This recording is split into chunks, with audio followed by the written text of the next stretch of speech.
Fala pessoal, como é que vocês estão? Hoje a gente vai discutir uma questão sobre câncer de pulmão de pequenas células, doença localizada. Essa é uma questão de 2021 e é uma questão importante para a sua prova.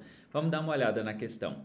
É um paciente do sexo masculino de 62 anos, tabagista, 30 anos maço, que há 3 meses evolui com tosse seca, emagrecimento e dispneia. Durante a investigação, ele tem uma massa hilar à esquerda, com aproximadamente 6 por 4, além de linfonodos no mediastino bilateral.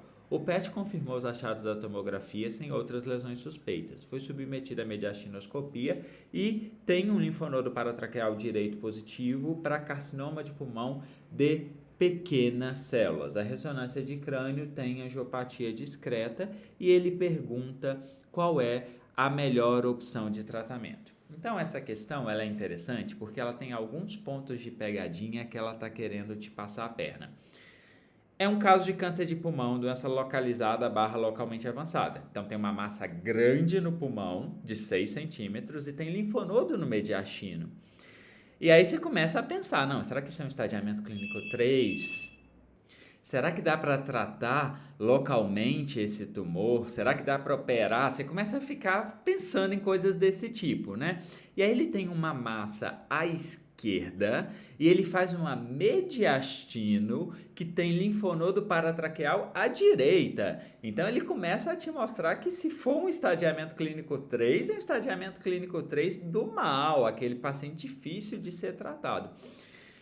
Só que tem um porém, gente. A gente está falando aqui de câncer de pulmão de pequenas células. E a gente, quando vai estadiar os tumores de pulmão de pequenas células, a gente não faz 1, 2, 3 e 4. Como é que a gente divide os tumores de pulmão de pequenas células? A gente divide esses tumores em doença localizada e doença extensa. O que é a doença localizada? É a doença que cabe dentro de um campo de radioterapia.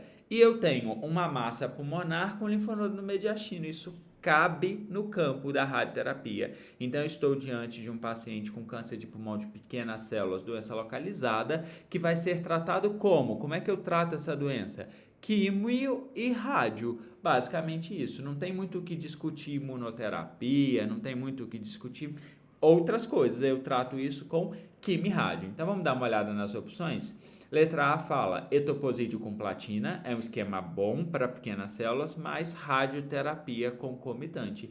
Esse é o tratamento padrão dos pacientes com câncer de pulmão, doença localizada, a combinação de etoposídeo com platina mais radioterapia concomitante. Vamos ler a letra B, etoposídeo com platina mais rádio sequencial, a gente sabe que rádio sequencial é pior, então a gente deve tratar em concomitância esses pacientes. Letra C, etoposídeo com platina mais ateso, não. E letra D, etoposídeo com platina mais rádio seguido de durva, não. A gente não está falando de doença avançada. Portanto, o tratamento padrão do câncer de pulmão de pequenas células, doença localizada, é letra A, etoposídeo com platina mais radioterapia concomitante. Qual a pegadinha da questão? Qual a atenção que você tem que ter? Qual cenário eu estou? É um câncer de pulmão de pequenas ou não pequenas? É localizado ou é avançado? Entendeu? E aí, quando você define idealmente o cenário, você sabe tratar esse paciente. Esses eram os comentários da questão de hoje e a gente se vê ao longo da semana para mais questões.